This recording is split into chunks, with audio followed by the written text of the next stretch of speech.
na shekara 8 wata 96 lami lafiya.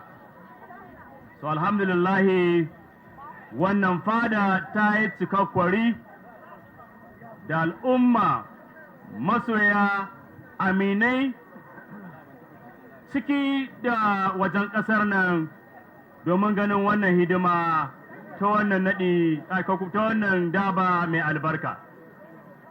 So a daidai wannan gaba daidai wannan lokaci muke sanar da ku isowar. Hello, this is the Nigerian Television Authority coming to you live from the ancient city of Daura in Katsina State. Since yesterday, the Emirate has been receiving visitors from various parts of the country who came to accompany the outgone President Muhammadu Buhari, who just handed over the mantle of leadership to the new President Ashwaju Bola Ahmed Tinubu. And this morning, the monarch, His Highness Umar Farooq Umar, is organizing a grand durbar in honor of the illustrious son of the ancient kingdom, Muhammadu Buhari. My name is Abdullah Mustafa. I welcome you to the program.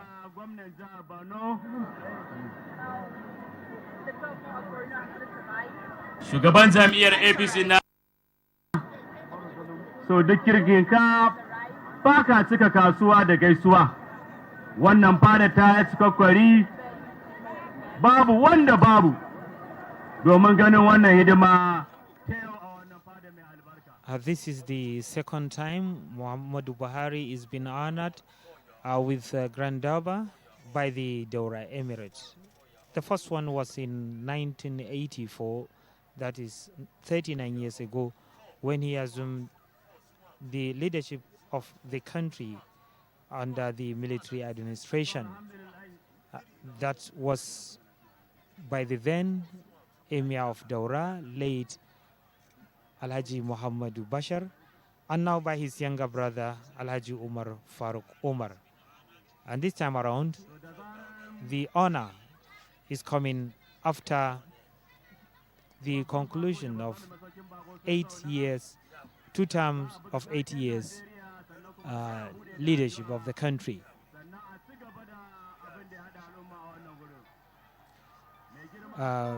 This is one of the colorful ways of honoring an august visitor or a respected member of a community in the Hausa society. That is Durbar, which traditionally, or to most people, is an event that holds on Eid days, that is Eid al-Fitr and Eid al-Kabir, the 2 Muslim festivals. Already, the Emir of Daura has been on ground since morning, while the district heads and other title holders that are going to take part in the Durbar have joined him in the palace. They paid homage and now line up on their horses for the commencement of the colorful Durbar. Now it seems the celebrant is coming into the arena for the main event.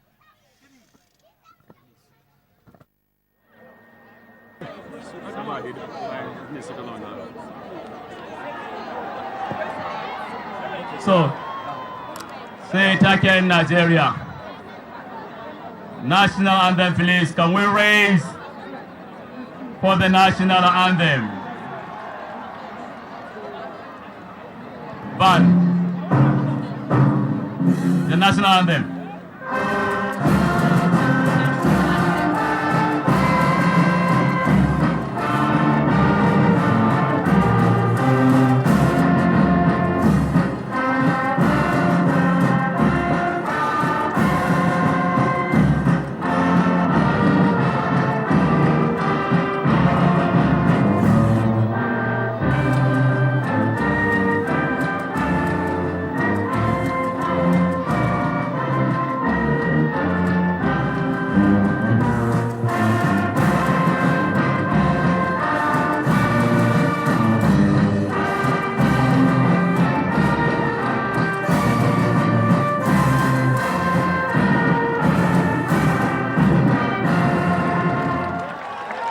you. Thank you very much. Sai yanzu buɗewa da addu'a za mu roƙi Khalifa Sheikh Nazir, ɗan majalisa mai martaba sarki kuma limamin masallacin unguwar Madina, ya gabatar man da addu'a kamin kawo jafi ga mai martaba sarki da sauran hakimai da sauran mahaya. Liman Khalifa Sheikh Nazir. Liman Khalifa Sheikh Nazir. Bari a zauna. Kana da wani ne? Kana da wani kan? Ba matsala. Khalifa, bismillah.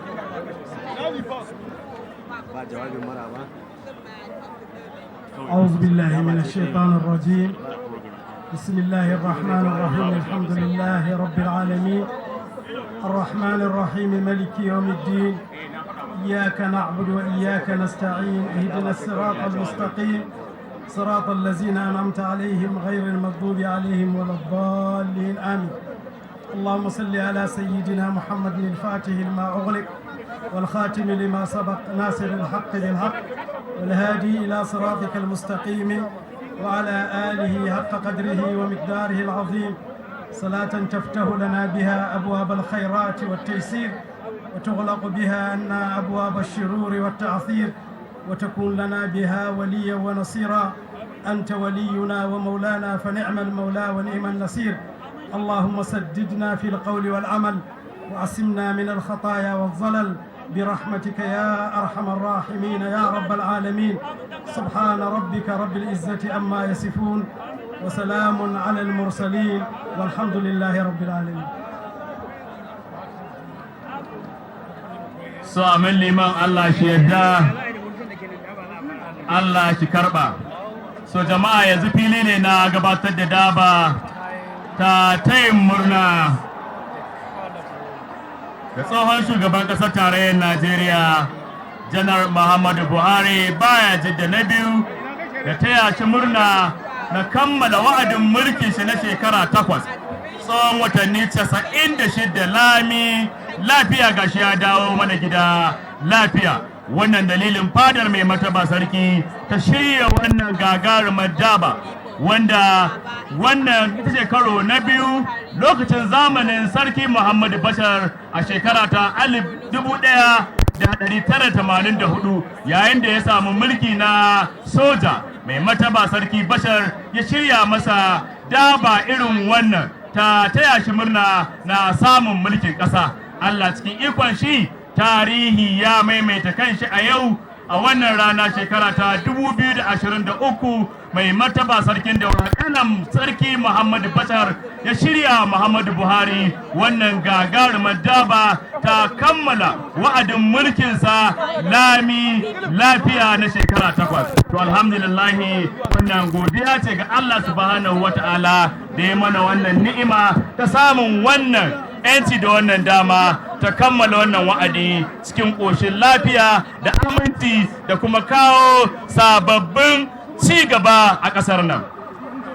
So alhamdulillah jama'a ba da fili yanzu wuri ne na gabatar da daba wanda mai martaba sarki zai fito tare da sauran hakimai da sauran mahaya su kawo jabi ga lahirin al'umma da suke a wannan wuri domin taya shugaban ƙasa tarayyar Najeriya murna da samun wannan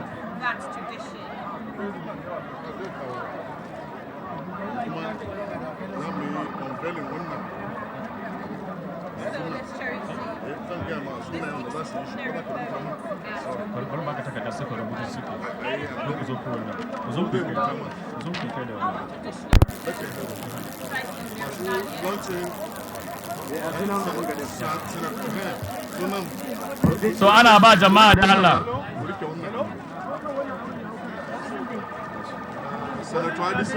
Fili ne na daba hali yanzu ana jama'a roƙon jama'a su ba da fili kafin isowar mahaya. Cikin manyan baki akwai tsofaffin ministocin tarayyar Najeriya, akwai ministan yada labarai Alhaji Lai Muhammad, akwai tsohuwar ministan mata Mrs. Pauline Talin, akwai tsohuwar ministan kudi Hajiya Shamsuna Ahmad, akwai tsohon ministan shari'a kuma Attorney General Abubakar Malami San, akwai mai girma sabon gwamnan jihar Katsina Malam Dikko Umar Radda PhD, akwai mataimakin gwamnan jihar Katsina Malam Faruk Lawal Jobe, akwai former secretary na gwamnatin tarayya Mr. Mustapha Boss, akwai national chairman na jam'iyyar APC Senator Abdullahi Adamu CON da sauran manyan baki waɗanda suka halarci wannan gagarumar daba a yau a wannan rana mai albarka.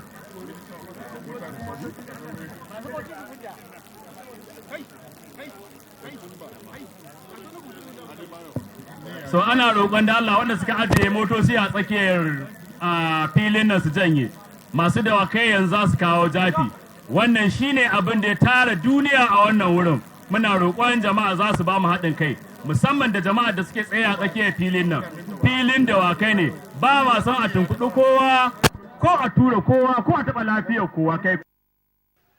The 15th Nigerian president arrived the Emir's palace to a rousing welcome from people of the Emirate, and is expected to the Emir is expected to be joined by 28 district heads, or rather 27, including the Galadima of Daura, Magajin Garin Daura, Sardonan Daura, Barden Daura, and Dambrang of Daura. Right Honorable Rotimi Amechi dan amanar Daura, akwai Malam Mamman Daura, akwai tsohon ministan aikin gona, akwai tsohon ministan sufuri na, akwai General Manager na NNPC, akwai tsohon minista na Interior Rauf Agbesola da sauran ministocin tarayyar Najeriya wanda suka halarci wannan wuri domin ganin yadda wannan hidima za ta gudana a wannan fada. Kafin dawakai su kawo jafi akwai littafi da za a kaddama yanzu insha Allah.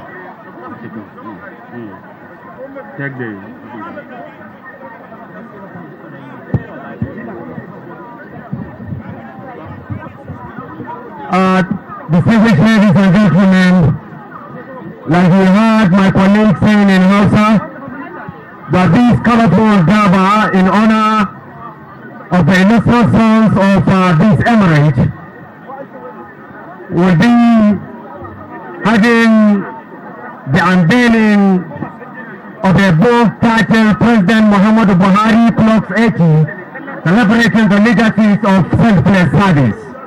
And we have some personalities that are going to present this book before the public here. Among them is the Minister of Aviation, former Minister of Aviation, distinguished Senator Hadi Abubakar Serika. We have also the former Minister of Justice and Attorney General of the Federation, Alhaji Abubakar Malami SAN. We have also one of our own, a business mogul chairman of Masaya, Alhaji Dahiru Bara Umangan. We have also to unveil this book, the former Minister of Finance, Hajia Shamsuna Ahmad. We have also joined to unveil this book, the former Minister of Women Affairs, Ben Pauline Kelly. Microphone.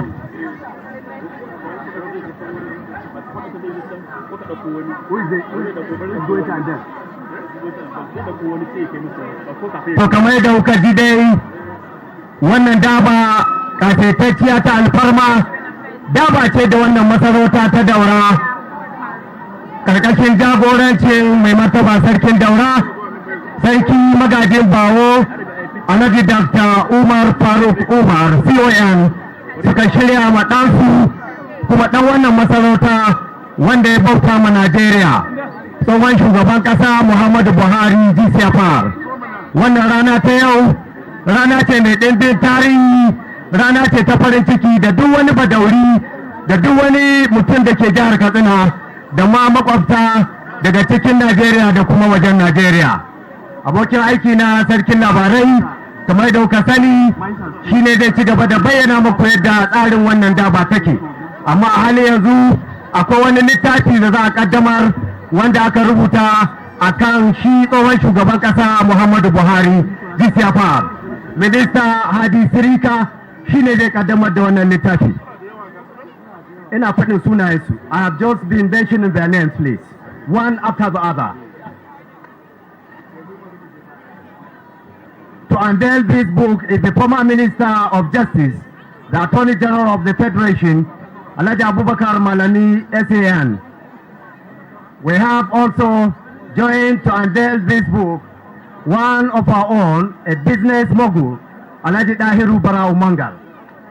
I want to welcome you, these very gentlemen, to please kindly unveil this book in honor of Mr. President, our former President, Muhammadu Buhari GCFR.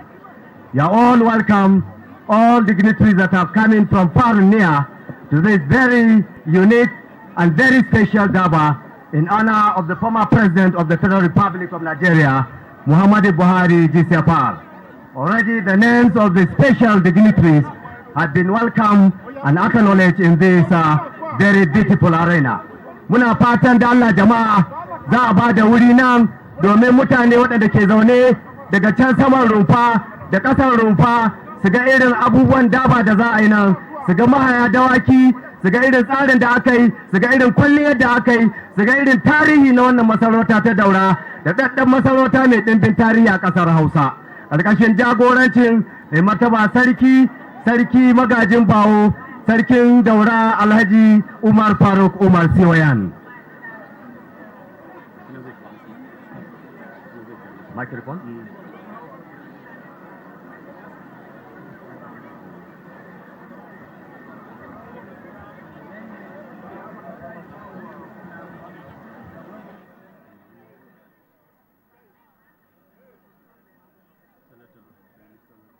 I want to welcome the former minister in the cabinet of the immediate the palace stand and arena are all filled with spectators, including guests from far and near, and as well as family members of the former President Muhammadu Buhari, all here to witness the historic event, the special Durbar, which is taking place for the second time for this same illustrious zone of the ancient Daura kingdom.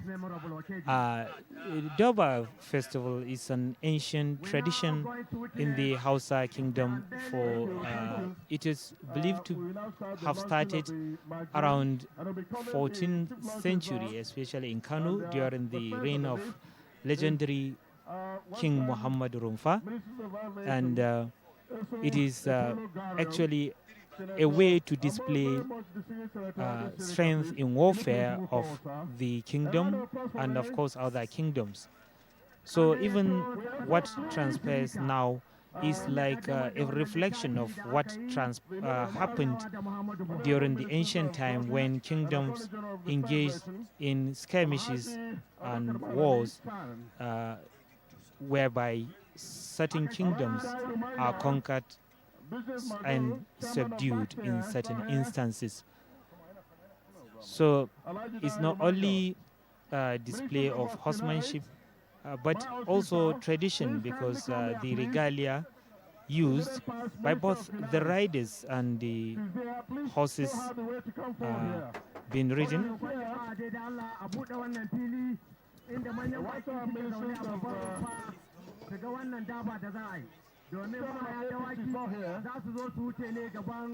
rumfa ta manyan baki da ke ƙasa, rumfa ta manyan baki da ke sama, su ma su ga irin abin da za a gudanar a wannan wuri.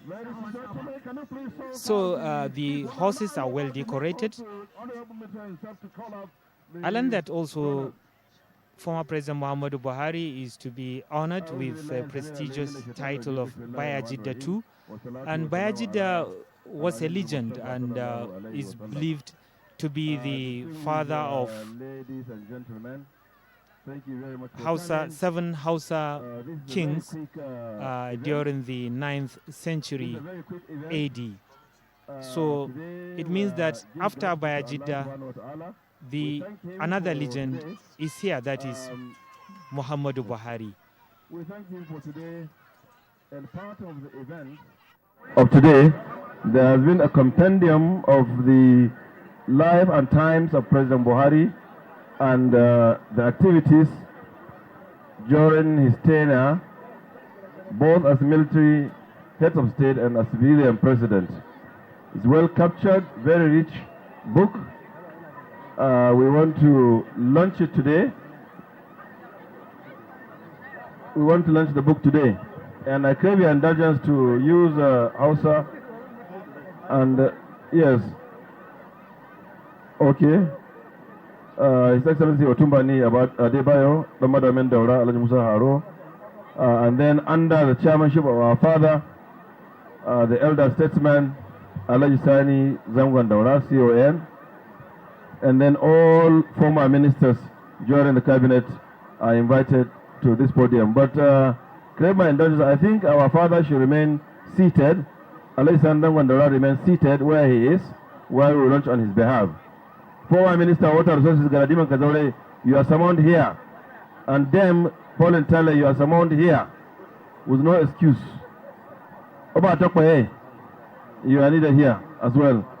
Say quality, you are needed here. Thank you very much.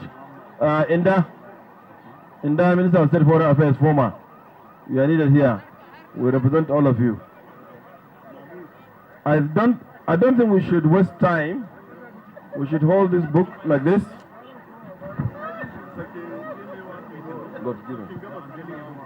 Sarkin Gabas Adamawa, Alhaji Modi, Dr. Modi, Mr. Modi, M&I. Yes, you have. Give him one. In Hausa, very quickly. Ya Jama'a, in front. Ogalai. No, wait now. A gurguje a cikin harshen Hausa, ya ku al'umma da kuka zo wurin taro, muna mau godiya bayan mun mika godiya mu zuwa ga mahalacinmu Ubangijin al'arshi, lillahi wahidu qaharu Allah subhanahu wataala, kuma yi salati zuwa ga manzansa sallallahu alaihi wasallam. Yau ranar farin ciki ce, kuma za mu kammala ko kuma za mu fara ta da kaddamar da littafi wanda ya kunshi abubuwan da shugabanmu mai gaskiya Muhammadu Buhari ya yi tun zamanin yana shugaban ƙasa na soji har ya dawo ya shiga wani hula ya yi mana wannan mulki. To wannan tafi na ɗumbin tarihi. Gashi ni zan fara, ni Hadi Abubakar Saika zan fara ƙaddamar da shi, sannan in miƙa mana dama na Abubakar Malami, tsohon ministan shari'a, don ya ƙaddamar, sannan mu ci gaba. In English, I will start by launching it so we can free the space. I hereby launch this very important quality book containing all of the lives and times of President Muhammadu Buhari, especially during our tenure, for 5 million naira. Thank you. Thank you very much, distinguished Senator Hadi Sirika. My name, as rightly stated, is Abubakar Malami. And on behalf of my law office, AA Malami SAN and Co., I launched this book, which I found very rich in terms of content, in terms of messages, in the sum of 5 million. My immediate family members have equally instructed me to launch same in the sum of 5 million naira, and my childhood friends who are here in attendance has equally instructed me to launch same in the sum of 5 million naira. Thank you. Honorable Minister of Humanitarian, also you are someone here.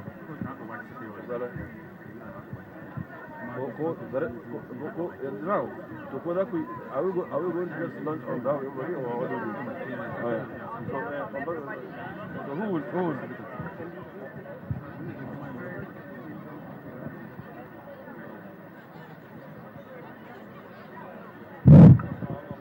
To wannan littafi ya yi albarka, alhamdulillahi, waɗanda suka yi minista tare da shugaban ƙasa Muhammadu Buhari ƙarƙashin shugabancin Alhaji Lai Muhammad sun ƙaddamar da wannan littafi da naira miliyan 10. So in Hausa, a cikin harshen Hausa, waɗanda suka zama abokan aiki masu taimaka suna ba da shawara ma shugaban ƙasa mai gaskiya Muhammadu Buhari sun sayi wannan littafi. Ministoci ai su ne masu ba da shawara ne ba. To ministoci masu ba shugaban kasa shawara to ai to wazirai na shugaban kasa Muhammadu Buhari ka san su ta koya nake sun kaddamar da wani littafi da kuɗi naira miliyan 10. Sai muna godiya kuma zuwa ga cewa naval staff wato shugaban sojojin ruwa shi ma ya sayi littafin nan miliyan 5. Ni ma Hadi na saya miliyan 5. Abubakar Malami ya saya miliyan 5. Iyalin shi miliyan 5. Abokan shi miliyan 5. Saura muna so mu ji shi babba gaya mai aiki wato chairman na Abdin Group Alhaji Ayuba Umangal yana nan shi ma ce za a ba shi abin magana ya magana. Babanmu kuma Alhaji Sani Zangon Daura ni na sayan masa da naira miliyan 1 zan biya kuma na kadan ba cakadan ba zan biya. Thank you very much for the honor done on our principal, His Excellency President Muhammadu Buhari mai gaskiya baya jidda na Daura na zamanin mu muna godiya kwarai da gaske.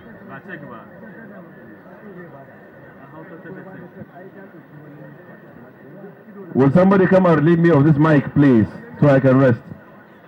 Somebody come and get the mic off my hand. Thank you. Wani ya zo a sha abun magana.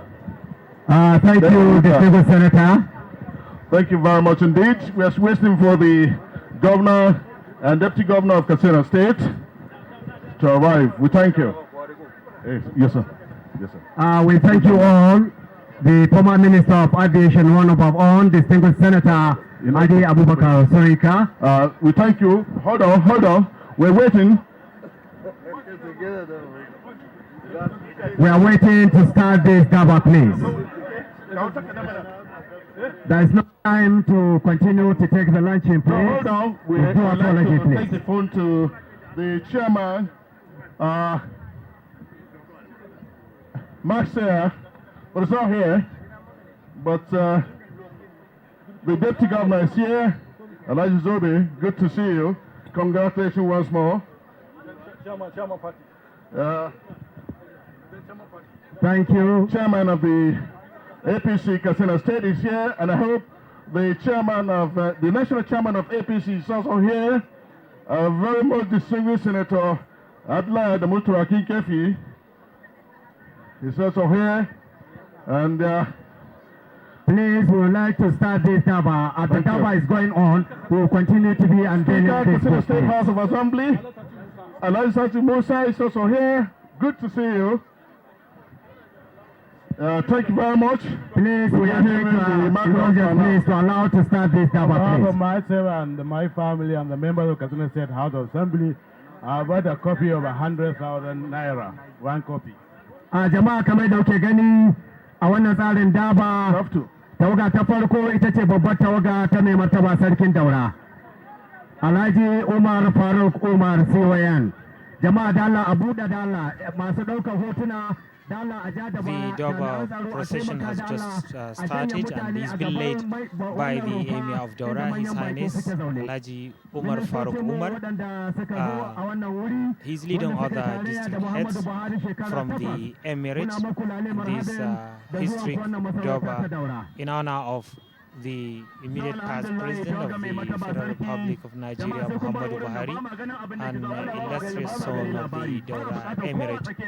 And after the Emir, who is leading the procession, there is Galadima of Daura, who is also the district head of Adua. Magajingari is following him. Magajingari is the district head of the Daura city, while Sardonan Daura will be following the Magajingari.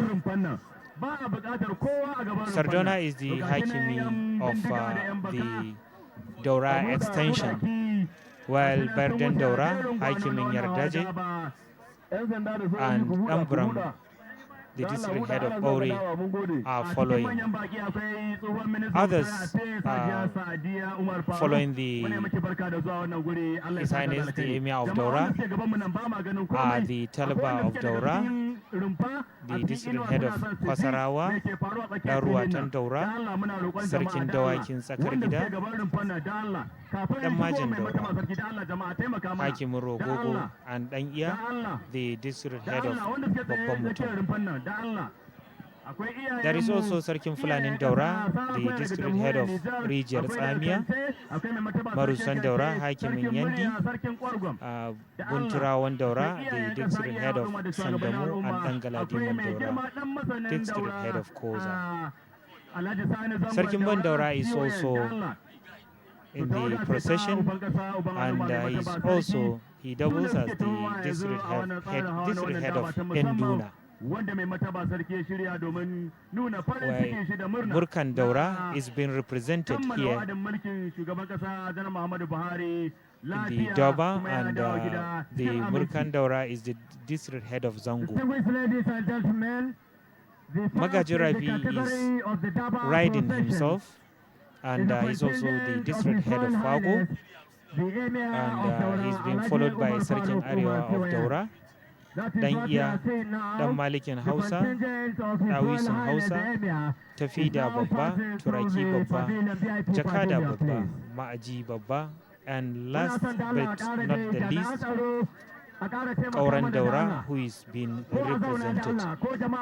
This is a colorful display of royal regalia and horsemanship in the Hausa Emirates, and as you can see, all the horses, just as their riders, are adorned with saddles and bridles and other horse decorating items.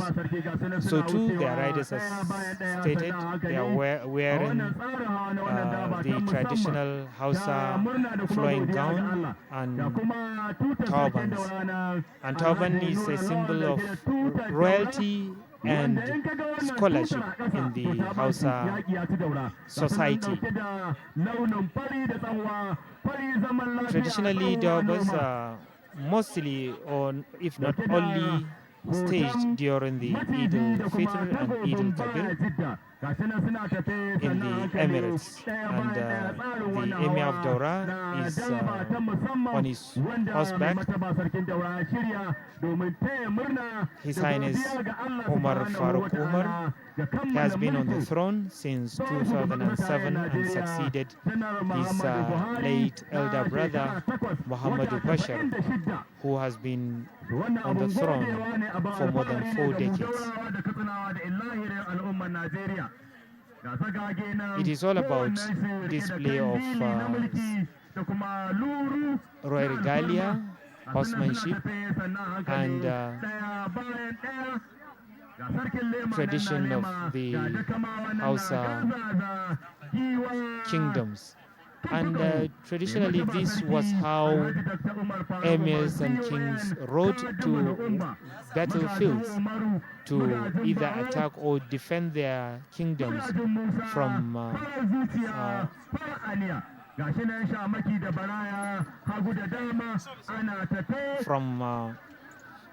other attacking kingdoms.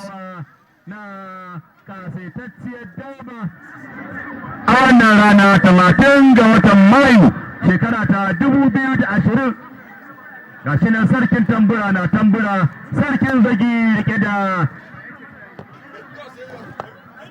sandar girma ta mai mataba sarki, ga mai mataba sarki na rike da takobin baya jidda, wadda baya jidda ya zo kasar Hausa da ita.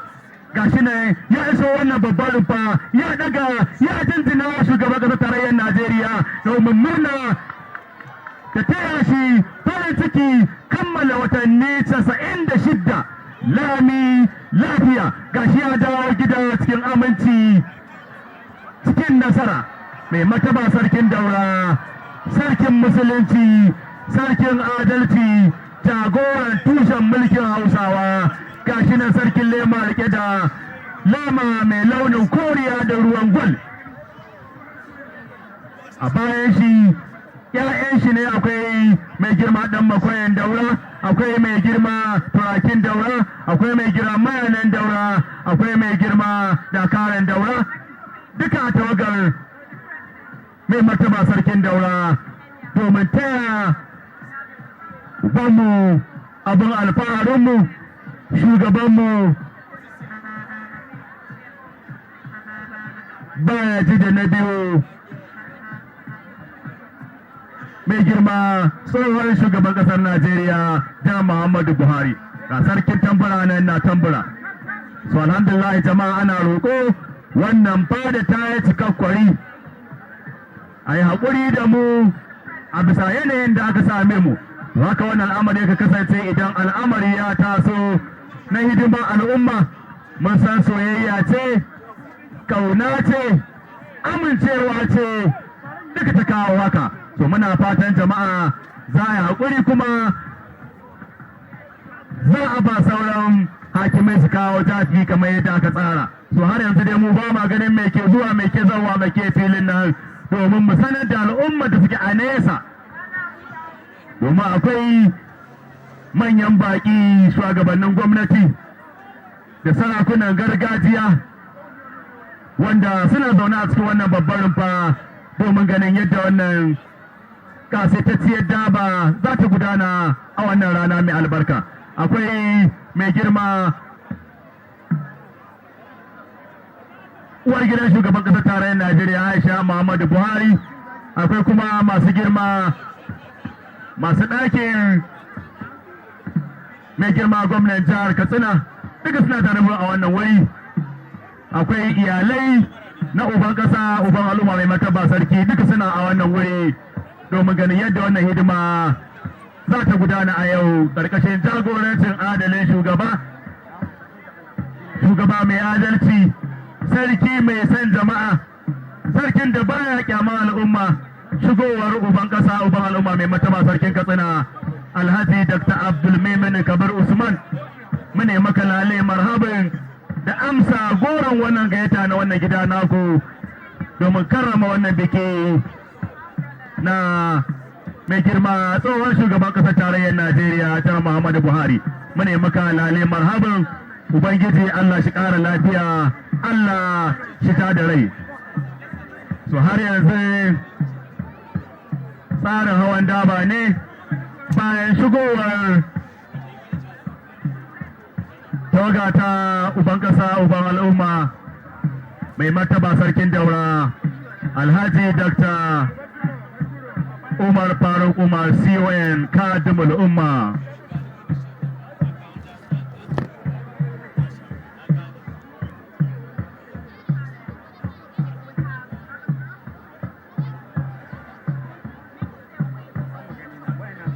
So har yanzu dai a duhu muke, har yanzu a raga muke, ba ma gani wani hakimi ne zai kawo jafi domin bayyana al'umma irin tsarin wannan hawa. Domin wannan tsari ne na hawan yaƙi a da lokacin ana fita yaƙi na gaba da gaba, amma yanzu da babu yaƙi akan yi wannan hawa ne domin nuna kwanji da kwarjini da martaba ta wannan gida na sarauta. So ga dukkan alamu dawakan zage ne suke wucewa, ga dawakan zage nan guda 12. Doki na farko doki ne da ke dauke da sardin baya jidda wanda ya zo da shi kasar Hausa. Sirdi na biyu tumbas, ga sunan dawakan zage kowanne an saba masa ado domin nuna kwanji da ƙasaita na wannan gida. Wannan dawakai akan shirya su ne a lokacin ana fita yaƙi na gaba, idan ko da wani dokin jarumi zai kasa to akan ɗauko a canza masa domin ci gaba da fafatawa da abokan gaba. So amma yanzu da babu yaƙi akan caɓa waɗannan dawakai ne ado domin nuna ƙasaita da kwanji na gidan sarautar Daura. Soyayya na mai mataba sarki akwai mayakin Daura, turakin Daura, akwai mai girma mayanan Daura da kuma ɗan makwayan Daura. Ga su ne sun kai zafi, dawakan zage sun shiga gida, sai shigowar sauran hakimai yayin da za su shigo ɗaya bayan ɗaya, sannan hankali su kawo zafi ga mai mataba sarki da kuma tsohon shugaban ƙasar tarayyar Najeriya da mai masaukin baki sabon gwamnan jihar Katsina Malam Dikko Umar Rada PhD.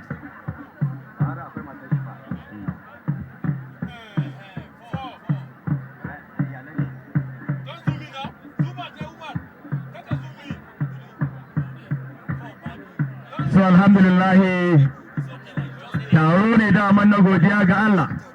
Gashi nan fadar ta dimke duk babu masaka tsinke sai dai kowa ya haƙuri da juna, amma muna tare da jama'a kowa ya san wake kusa da shi ka adana aljihunka don ba mu samun bakin labari bayan taro ya tashi. Allah kiyaye.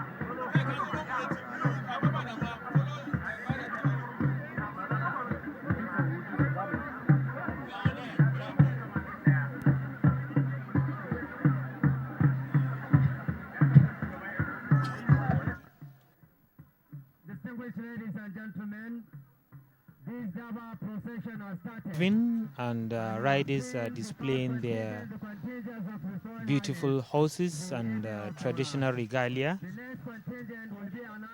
Because I noticed that the riders are riding various or different types of stallion breeds.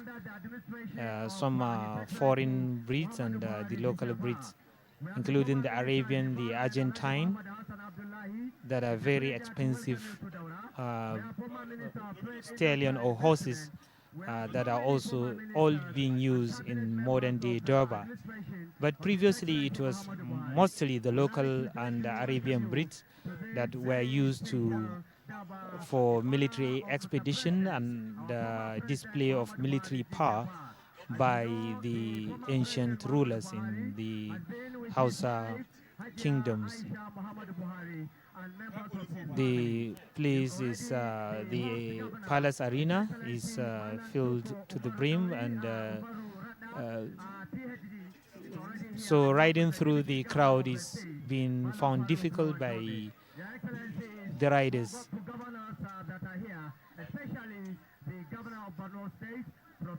The Bayajida 2 to be conferred now on the former president is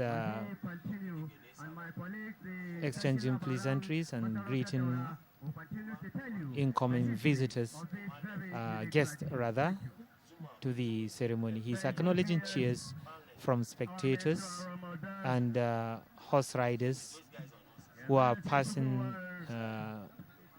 riding in front of the main stand of the Daura Palace.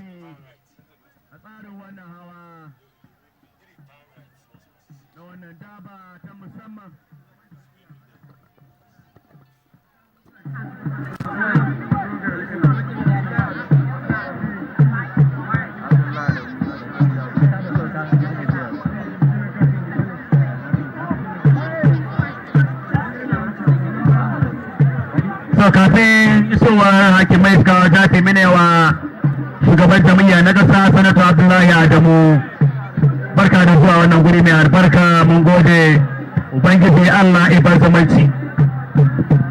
This is announcing the arrival of the chairman of the great party, the All Progressive Congress of the Federal Republic of Nigeria, distinguished Senator Abdullahi Adamu Siwayan. He has come along with members of the National Executive Council of the APC, accompanying the national chairman. You're welcome.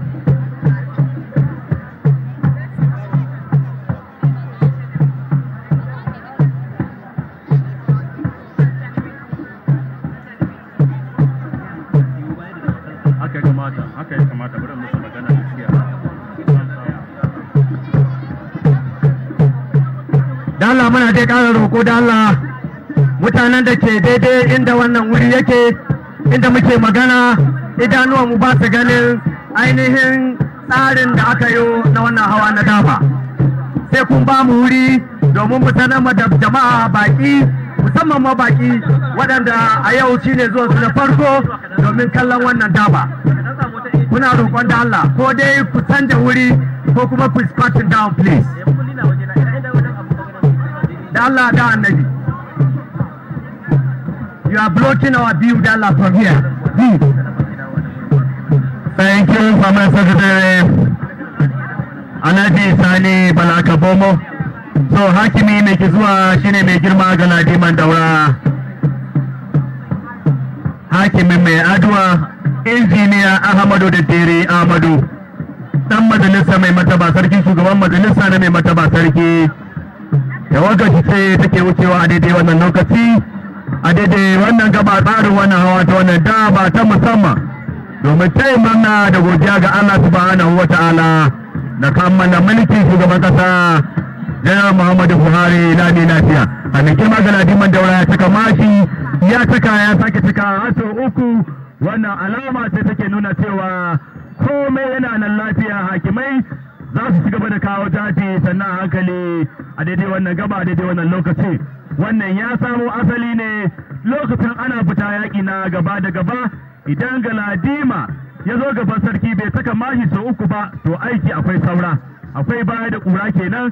To amma yanzu da babu yaƙi akan yi wannan ne domin tabbatar da cewa tabbatar da mai mataba sarki cewa hakimai shi kowa ya hau sirri kuma suna nan lami lafiya, za su kawo zafi kamar yadda mai mataba sarki ya umarni ya kuma tsara. To har yanzu tawaga ce ta mai girma ga Ladiman Daura injiniya Ahmadu Daddiri Ahmadu, ita ce take wucewa tsarin wannan gwano na wannan hawa na daba ta musamman ta tayin murna da kuma godiya ga Allah subhanahu wa ta'ala da mai girma tsohon shugaban ƙasar tarayyar Najeriya ya kammala watanni 96 lami lafiya, ya dawo mana gida lafiya. To har yanzu tawaga ce ta mai girma ga Ladiman Daura injiniya Ahmadu Daddere Ahmadu, su ne suke shigowa a daidai wannan gaba a daidai wannan lokaci. To bayan Galadima sai magajin garin Daura Alhaji Musa Umar MFR. Dawa ba a sa maka kyaure, tawagar ce take shigowa a daidai yanzu a daidai wannan gaba a tsarin wannan hawa na wannan dama mai albarka. It's a moment for paying and receiving homage. The riders are paying homage to the former president, Muhammadu Buhari, and he's standing on the main stand acknowledging their salutes. This is one of the, if not the oldest kingdom in northern Nigeria and southern part of Niger Republic, which is just a few kilometers from here, where from this place where the event is taking place. It's believed to be the root of the major Hausa kingdoms, being the hub of, or rather the root of the legendary Bayajidda, the father of the 7 Hausa kings, sent to Kano, Katsina, Zazzau, and other emirates, or rather kingdoms then, because emirates started after the Sokoto Jihad of 1804. Their portfolios were changed to emirs instead of the kings.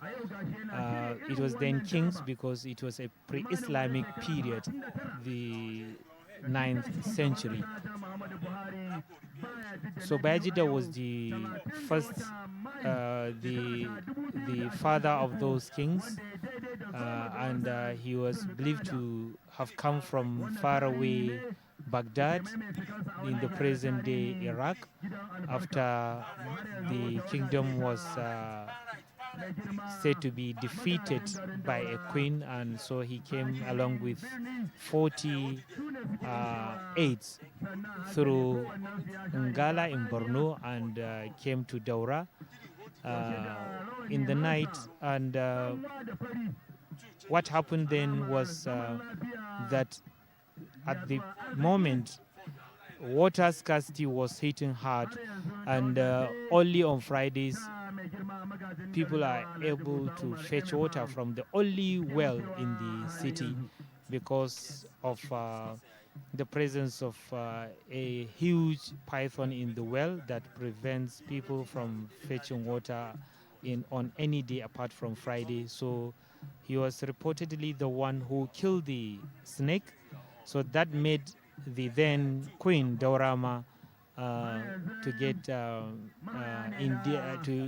made him get him indebted to the then Queen Daurama, and he married her and gave birth to the 7 kings who became the founders of most kingdoms, including that of Kanu Bagauda, which is now one of the most popular kingdoms or emirates in Africa. So that's why most titles here in the Daura Emirate are being conferred of recent, like the Turaki of Hausa, Dan Malik in Hausa, and the likes. It's because of this history, but which, although some historians see it as a myth, but is the belief of the majority, is a consensus of most historians, especially the palace historians here in Daura and other emirates in Nigeria and parts of Niger Republic, because even presently there are emirs of Muria and from Damagaram and Maradi. There are emirs and there are some of and representatives of others that have come to witness the historic Durbar, or rather the colorful Durbar, which is organized by the Emir Umar Farooq Umar to receive and warmly their illustrious son Muhammadu Buhari, who has been in charge of governing the affairs of Nigeria for the past 8 years, and handed over to the new, the 16th elected president, Ashwaju Bola Ahmed Tinubu, in Abuja. Ku ba mu ara hannuwayen da mai girma sardaunan Daura ke gaisuwa ga shugaban kasar tarayyar Najeriya baya jidda na biyu. Gashi nan ya ja likafa dokin shi, ya yi gaisuwa ga sauran manyan baki da ministoci da suke zaune a cikin wannan babban rumfa wadda aka shirya domin wannan daba ta musamman a wannan rana ta musamman. So har yanzu tawaga ce ta a mai girma sardaunan Daura Alhaji Awwal Faruk Umar Faruk, su ne suke wucewa a halin yanzu.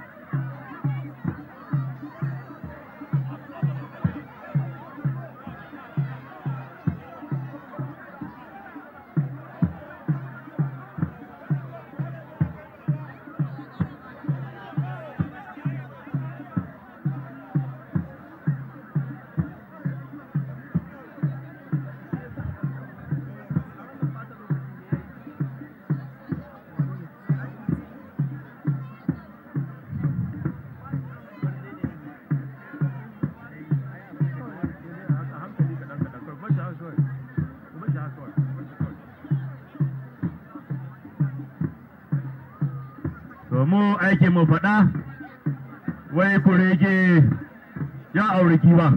PS. Thank you so much, the Sarkin Labaran Mai Martaba Sarkin Daura, for this wonderful commentary about the tradition of this very historic emirate, the Emirate of Daura in northern Nigeria. From what you have been seeing is the processions of the contingents that are bound to be coming to pass through this very important pavilion. So alhamdulillah, thank you Alhaji Sani Balakabomo for this wonderful contribution. To tawaga mai zuwa ita ce ta Bardan Daura, hakimin Yardaje sa takaba bardan daura Alhaji Abdulhadi Leko tawagar ce take shigowa a halin yanzu a daidai wannan gaba a kuma daidai wannan lokaci. Alhaji Abdulhadi Leko Bani Nuhu ne kuma tsohon jami'in hukumar ilimi ne ta karamar hukumar daura bangaren adana dukiyar al'umma, wanda shi ma ya aje aiki da raɗin kan shi ya dawo gida ya dafa ma mahaifin shi sha'anin gudanar da mulkin al'umma. Alhaji Abdulhadi Leko Adamu bardan daura hakimin yardaje tawagar ce suke shigowa a daidai wannan lokaci a daidai wannan gaba a tsarin wannan hawa na daba ta musamman a rana ta musamman a wannan gida mai tarihi fadar tushen mulkin Hausawa.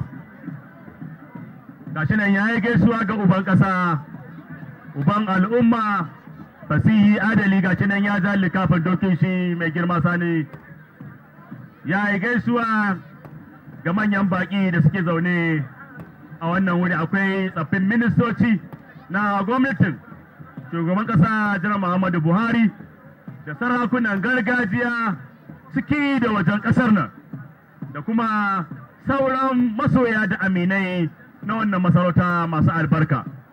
Su har yanzu tawaga ce ta a mai girma a bardan daura hakimin yardaje suke wucewa a wannan tsarin jerin gwano na wannan hawa na yau.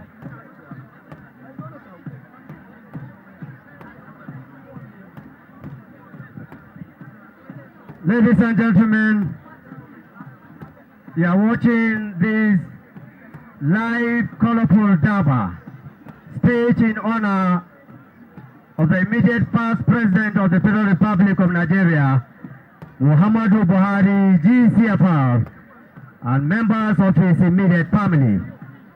Already seated and welcome and recognized very specially our former cabinet members under the administration of His Excellency Muhammadu Buhari, ministers, special advisors, the former secretary to the government of the Federation, Boss Mustafa, is also here with us.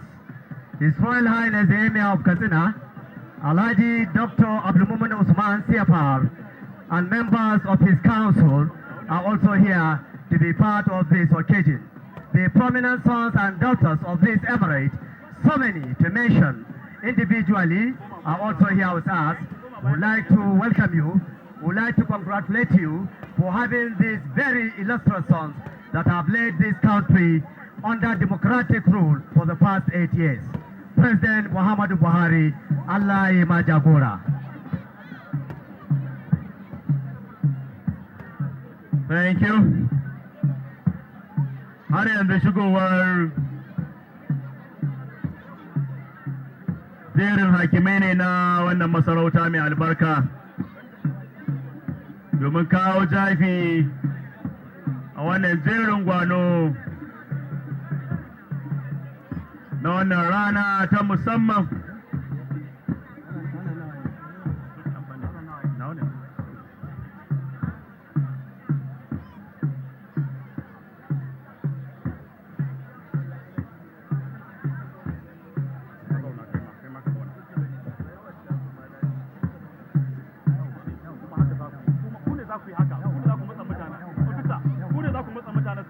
Yawa muna godiya jami'an tsaro, mun gode kwarai yadda kuka taimaka mana kuka sanya a daidai inda muke magana kun ƙara mana idanuwa, maimakon ido biyu yanzu mun ƙara samun wani ƙarin ido.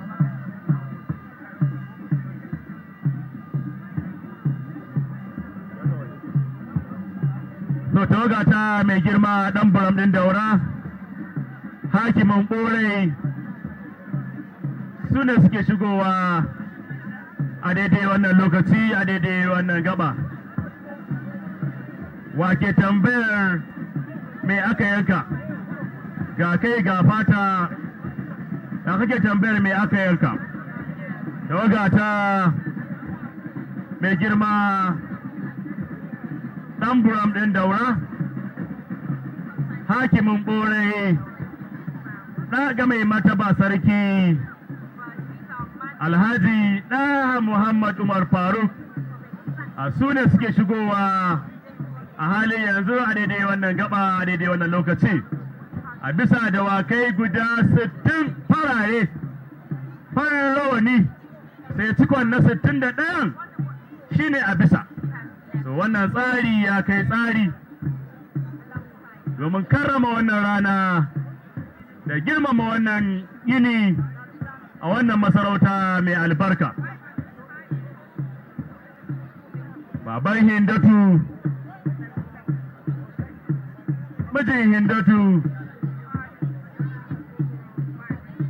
jikan Hindatu, ɗan Umaru dogaranka Allah, mai girma ɗan buram ɗin daura, hakimin ɓorai, da wagashi ce take shigowa sannan hankali ɗaya bayan ɗaya a bisa fararen doki guda 60.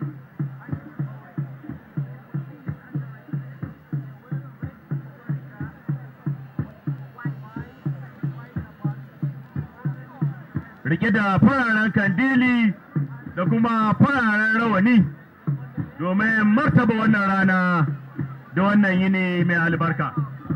Tawaga ta mai girma ɗan buram ɗin daura a hakimin ɓorai tawagar ce suke shigowa yanzu hudu biyar ga sunan suna wucewa a daidai wannan lokacin. Ce wadata ce shuka da bakin buhu ga tawagar mai girma ɗan buram ɗin daura da rawaye-rawaye rawani kunne biyu farare gashi ne ya ja amawali ya zaburi dokin shi da alkyabba gashi ne ya yi gaisuwa ga dattijo ya yi jinjina ya ƙara. Allah jikan sarkin labarai ya ce Allah kai da mu ga harawa. So wannan ba za mu manta ba abinda kai mana Allah ya maka.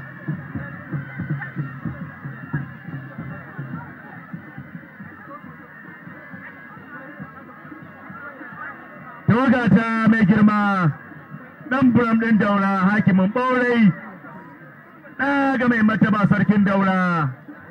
Tawagar ce take wucewa ga shi nan kowannensu ya ƙure a duka domin girmama wannan rana da martaba wannan yini a wannan gida mai albarka.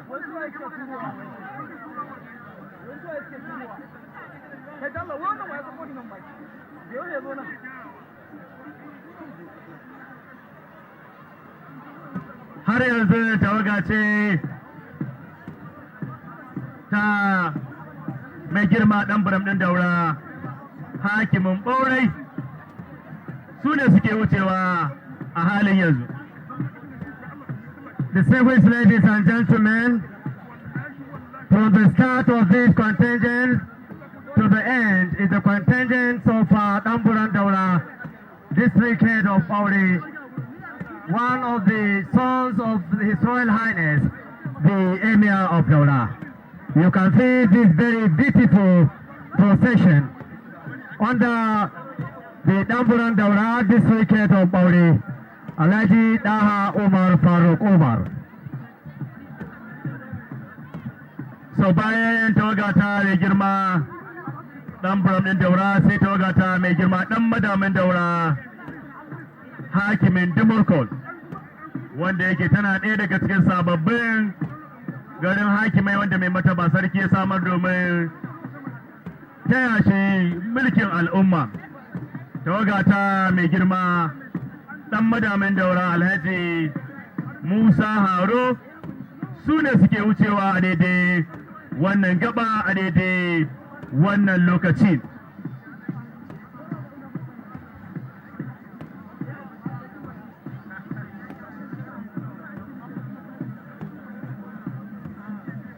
Tawaga ta mai girma ɗan madamin daura hakimin Dimurkol Alhaji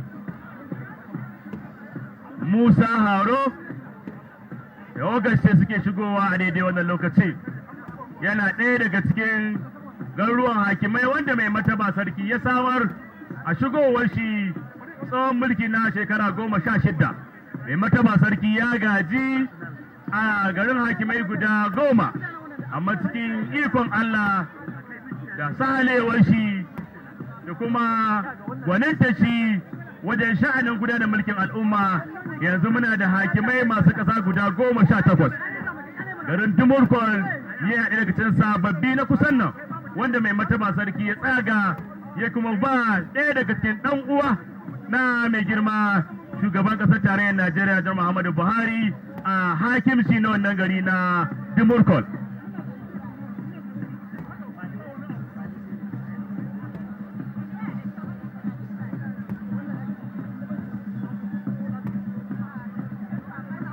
Har yanzu tawaga ce ta mai girma dan madamin Daura. A cikin tawagar akwai mai girma sarkin shanu babba Alhaji Aliyu Abubakar.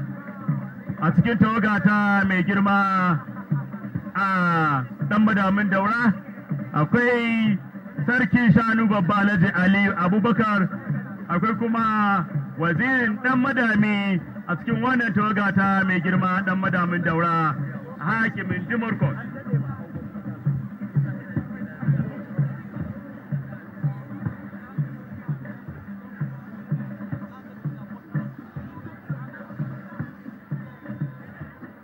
Tawaga ta mai girma dan madamin Daura hakimin Dumurkol Alhaji Musa Haruf. Tawagar ce suke wucewa a daidai wannan lokaci, a daidai wannan gaba, wannan jerin gwano na wannan daba ta musamman a wannan rana ta musamman a wannan gida mai tarihi. So alhamdulillahi wannan tsarin ya kai tsari, an amsa goron gayyata da ko'ina ciki da wajen ƙasar nan.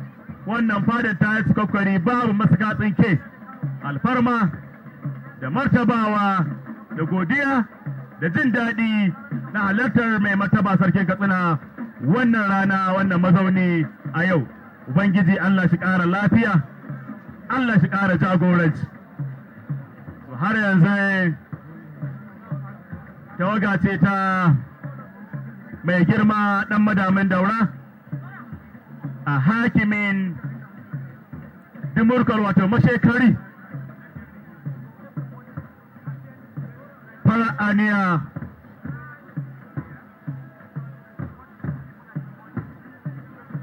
farar zuciya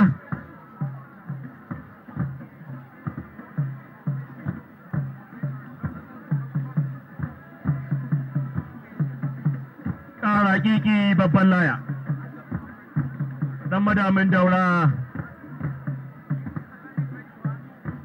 hakimin Dumurkol.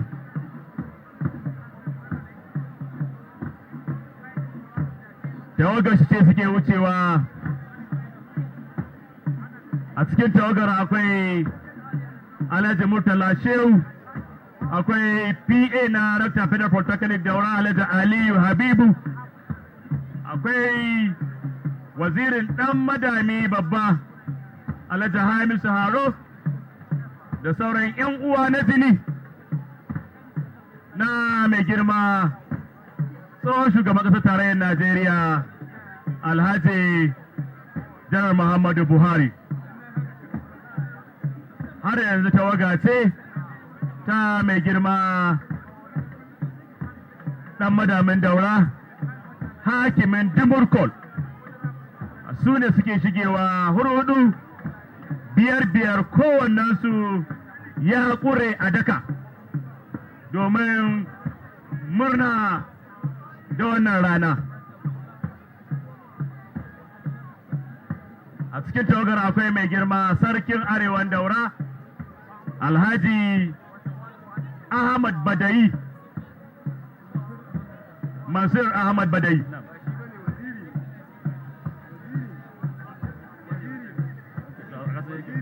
Wazirin ɗan madami babba suke jagorantar tawagar bayan sauran mahaya sun wuce a wannan tsarin jerin gwano na wannan hawa na musamman a wannan fada mai albarka.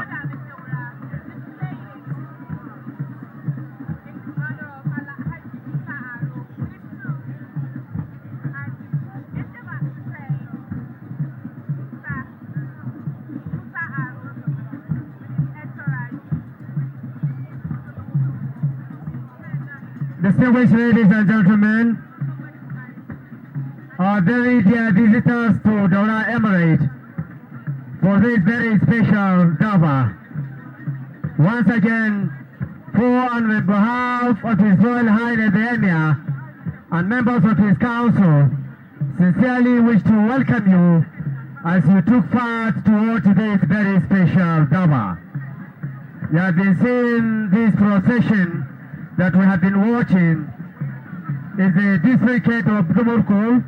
The Namadamin Daura is now passing through His Royal Highness and very distinguished senior citizens that have been seated on top of the VIP pavilion and also on the ground.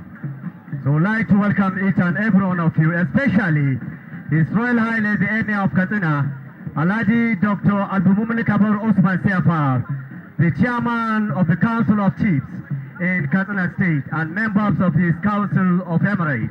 You are all welcome to this event.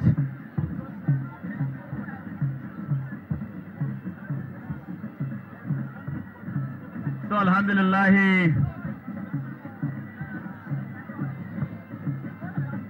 gashi na wannan tsarin hawa yana tafiya abin gwanin banƙai.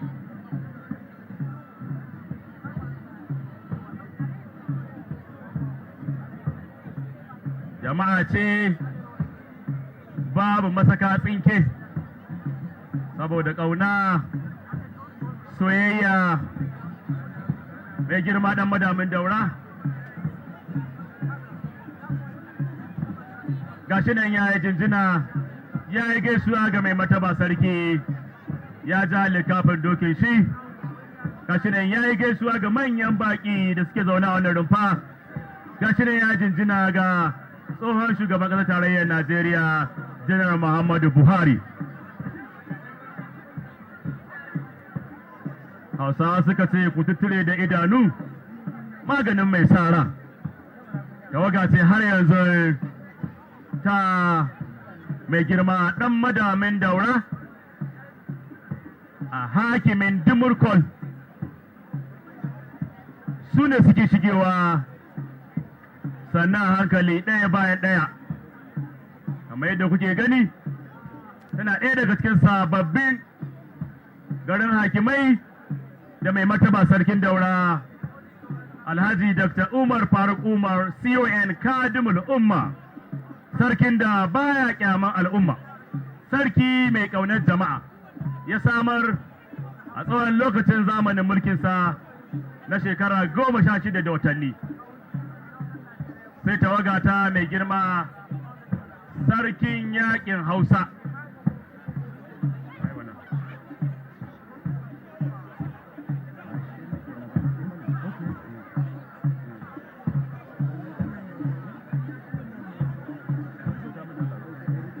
Tawaga ta sarkin yaƙin Hausa, Barista Ibrahim Shehu Shema, sarkin yaƙin ƙasar Hausa. Gashi nan tawagarsa sai suke wucewa a tsarin wannan gwano da tayin murna a wannan hawan daba. Gashi nan ya sha rawani